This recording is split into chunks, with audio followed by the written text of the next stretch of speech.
Radio Cyclo, la radio 100% vélo. Etienne.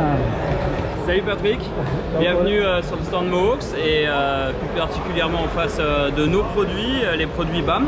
Parce que Mohawks c'est un distributeur français qui distribue une trentaine de marques en France, principalement américaines et allemandes. Et comme on est des passionnés, on est aussi des pratiquants de gravel.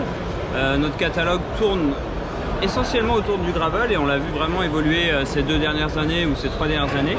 On a eu envie d'avoir notre marque à nous.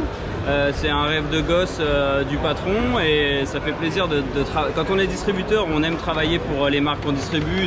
C'est vraiment des jolies marques. On a des marques comme Chris King ou Envy.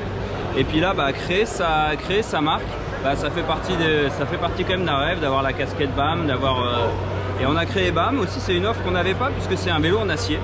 On n'a que des vélos en acier pour le moment donc chez BAM. Je vais vous parler du futur après.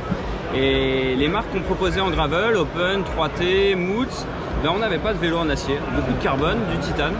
Et le vélo en acier, c'est, je pense, vraiment très lié au gravel.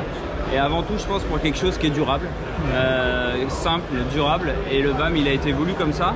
Cependant, je t'interromps, il y a une petite anecdote qu'on m'a racontée tout à l'heure sur le nom de la marque. Ah ouais, je trouve ça vraiment délicieux. Alors oui, je ne sais pas si je vais la raconter aussi bien que Marc, le papa d'Alex, mais BAM, il fallait trouver un nom. C'est pas simple aujourd'hui de trouver un nom. Et puis donc la petite fille Eléa, la fille d'Alex, elle frappait les murs comme tous les enfants avec sa draisienne à la maison et puis ça faisait BAM quoi. Ça faisait BAM à chaque fois. Alors je pense que le papa était pas très content sur les murs blancs, mais ça lui a donné une idée. On aimait bien aussi cette association de cathlètes, c'est un petit peu comme MAP, la marque de textile qu'on distribue. Ça matchait pas mal. Donc c'est Bike Across a Mountain. Vous avez trouvé après la correspondance une fois que BAM a été trouvé? Je pense que c'est comme ça, dans ce sens-là. Voilà, pour être tout à fait franc. Et donc c'est des vélos en acier, mais avec tous les standards modernes. Donc par exemple le passage de la câblerie en interne, le boîtier fileté en T47, la grosse douille en 44. Et on a bien sûr allié ça avec un produit Envy, puisque tous les cadres BAM arrivent donc les kits cadres arrivent avec fourche Envy, donc d'origine. Et également le jeu de direction Can Creek, qui est aussi une marque qu'on distribue, et le collier de selle Volstous. Alors je ne pourrais pas vous citer tous les tarifs par cœur parce que je me tromperais. Non, mais je me suis laissé dire qu'il y avait quand même une entrée de gamme assez accessible là, qui se situe à peu près au niveau de ce qu'on trouve chez Genesis par exemple. Voilà, on est autour des 4 000 € avec un montage en GRX. Après on a des options possibles, donc le jeu de direction Chris King pour 100 € par exemple. Sachant que c'est un jeu de direction qui coûte 200 €. Et bon voilà, sa fluidité, voilà, quand on a roulé avec un Chris King, sa fluidité on la ressent en pilotage et surtout on va la ressentir longtemps puisqu'elle va rester identique tout au long de la vie du vélo. Donc on a plusieurs montages, GRX, Rival AXS qui est très populaire. Vous avez des exemples ici. Et la petite particularité aussi, c'est qu'on propose encore une fois donc les produits Volstous, avec le collier de selle, les écrous de serrage de disque et aussi les superbes roues Industry 9 qui sont des roues en aluminium avec des moyeux 101 et c'est fabriqué donc aux États-Unis.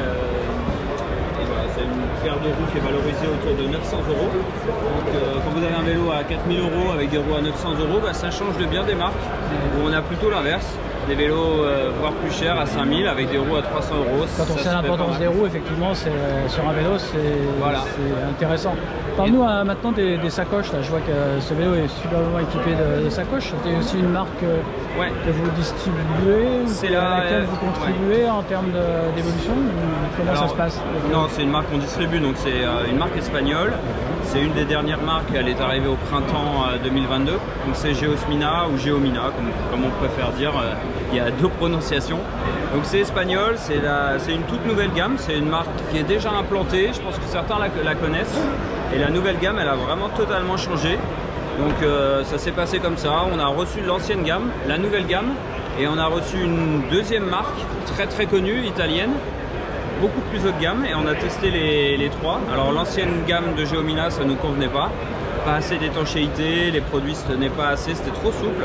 Et la nouvelle gamme Geomina, elle nous a beaucoup plus séduite que la fameuse marque italienne bien connue. Et on est parti là-dessus. Positionnement prix assez agressif.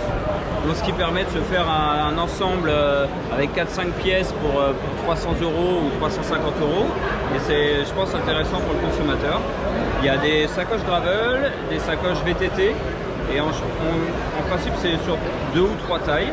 Donc on peut vraiment adapter la sacoche à son vélo, pas que sur du BAM, même si c'est vrai que sur les câbles et tubes acier c'est vraiment pratique parce que là on a vraiment un maintien parfait, et sur certains carbones, l'avantage c'est que c'est toujours livré avec 2 longueurs de sangle.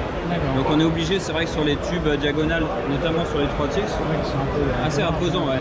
Et là on met les longueurs supérieures et on est assez satisfait du début.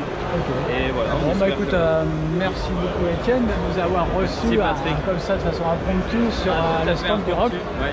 On invite évidemment tous les passionnés de vélo et de gravel de venir faire un tour sur votre stand. Voilà, c'est la première fois finalement que BAM est présent sur un salon. On a été à Naturist Bike aussi, mais au Rock d'Azur c'est la première fois. D'accord, on mettra au point un test, hein, donc j'en ai parlé un peu à Alex tout à l'heure. C'est bien qu'on roule quelque part sur nos pistes ou ailleurs. Enfin, le mieux pour tester un vélo, c'est chez vous. Parce que sur nos terrains, en fait, c'est toujours ça aussi qui nous permet de vous talonner la différence qui existe entre. Nous, on aimerait bien vous emmener vous balader dans le Vexin, comme cette jolie photo qui date d'août dernier. Mais c'est vrai que sur vos terrains, vous pouvez vraiment comparer. Je connais un peu le Vexin, j'étais un peu dans la région parisienne. Oui. Merci beaucoup Étienne. De rien Patrick. Au revoir, à bientôt. Radio Cyclo, la radio 100% vélo.